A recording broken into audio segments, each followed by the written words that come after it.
Mana bugun yangi yil zerikanda ovoz kuchaytirgich uslitel yasadik. O'tirib nima qilishni bilmasdan.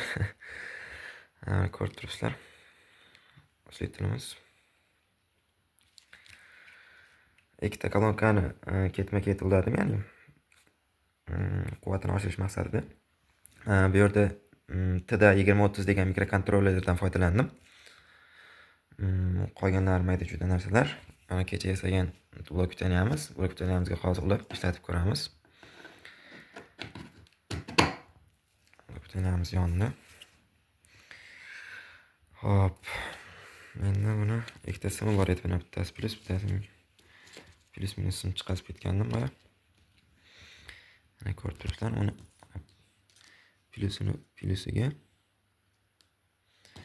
minusini mana plusga minusga. Blok kutaniyamizda 14 volt ko'rsatib turdi, bizga normal holat. Mana tekshirib ko'radigan bo'lsak.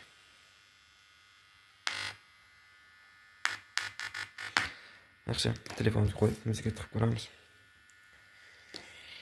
Hop, telefonimiz muzika tiqadigan joyi.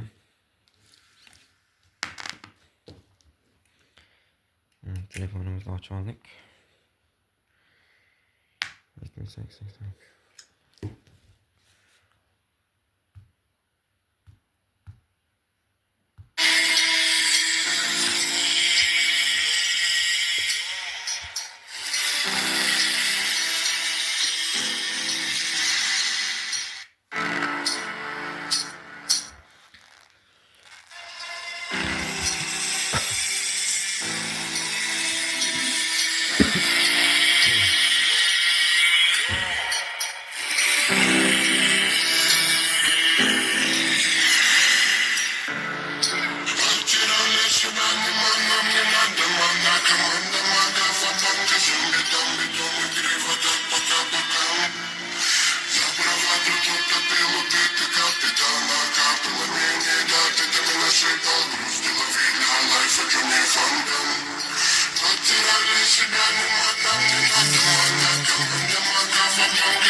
Ikkita kolonkani ketma-ket uladik.